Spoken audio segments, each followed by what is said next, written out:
এদিকে এলজিআরডি উপদেষ্টা আসিফ মাহমুদ বলেন, গেজেট অনুযায়ী মেয়াদ শেষ হওয়ায় দক্ষিণ সিটির মেয়র হিসেবে ইশরাক হোসেনকে শপথ পড়ানোর আইনি সুযোগ নেই। ইশরাককে কর্পোরেশনের কার্যক্রমে বাধা দিয়ে জনদুর্ভোগ সৃষ্টি না করার আহ্বান জানান তিনি। জনভোগান্তি এড়াতে জাতীয় নির্বাচনের আগে অন্তত 11 সিটি কর্পোরেশন নির্বাচনের পক্ষে এই উপদেষ্টা। আইনি লড়াইয়ে দক্ষিণ সিটির মেয়র হিসেবে স্বীকৃতি পান বিএনপির ইশরাক হোসেন। গেজেটও প্রকাশ করে নির্বাচন কমিশন। এতে মেয়াদ উত্তীর্ণের কথা বলা হয় 1 জুন, কিন্তু শপথ না হওয়ায় চেয়ারে বসতে পারেননি ইশরাক। আমাকে বা বিএনপির প্রার্থীকে এখানে বসতে দেওয়া হবে না। এরপর ভোটারদের ব্যানারে শুরু হয় কর্মসূচি।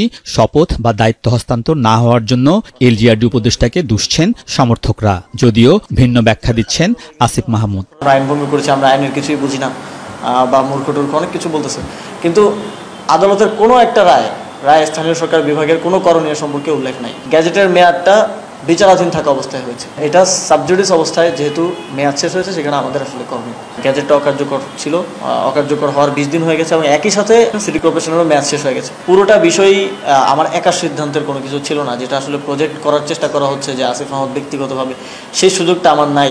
উপদেষ্টা বলেন, জাতীয় নির্বাচনের সময়সীমা নিয়ে ঐক্যমতের পর বিএনপির সাথে অন্তর্বর্তী সরকারের সম্পর্ক এখন ভালো। বিষয়টি বিবেচনা করে দক্ষিণ সিটিতে জনদুর্ভোগ আর না বাড়াতে আহ্বান জানিয়েছেন তিনি। আপনার বাসা থেকে যদি প্রতিদিন কেউ ময়লাটা না উঠায়, আপনার জীবন দুর্বিষহ হয়ে যাবে।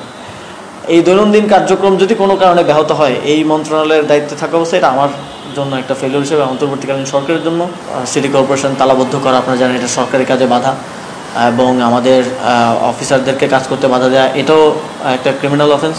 সরকারের সাথে রাজনৈতিক দলের যে একটা সহাবস্থানপূর্ণ সৌহার্দ্যপূর্ণ সম্পর্ক, এই সম্পর্কটাকে যাতে আমাদের কোনো সিদ্ধান্ত আসলে ক্ষতিগ্রস্ত না করে। আসিফ মাহমুদ বলেন, 11 সিটির জনদুর্ভোগ কমাতে নির্বাচন হওয়া উচিত, কিন্তু জাতীয় নির্বাচনের আগে স্থানীয় নির্বাচনে রাজনৈতিক দলগুলো একমত না। 11টা সিটি কর্পোরেশন 12টার মধ্যে এখন ইলেকশন কন্ডাক্ট করার জন্য এলিজিবল। রাজনৈতিক দলগুলোর সাথে এই প্রসঙ্গটা কয়েকবারই আসলে আলোচনায় উঠে এসেছিল, কিন্তু সেরকম কোনো সমাধানে আসেনি। আর কনসেনসাস ছাড়া তো এই সরকার কোনো সিদ্ধান্ত নিচ্ছে না। এই ছাত্র উপদেষ্টার মতে, স্থানীয় সরকার নির্বাচনের ক্ষেত্রে উদ্যোগী হলেও ঐক্যমত না থাকায় পিছিয়ে গেছে অন্তর্বর্তী সরকার।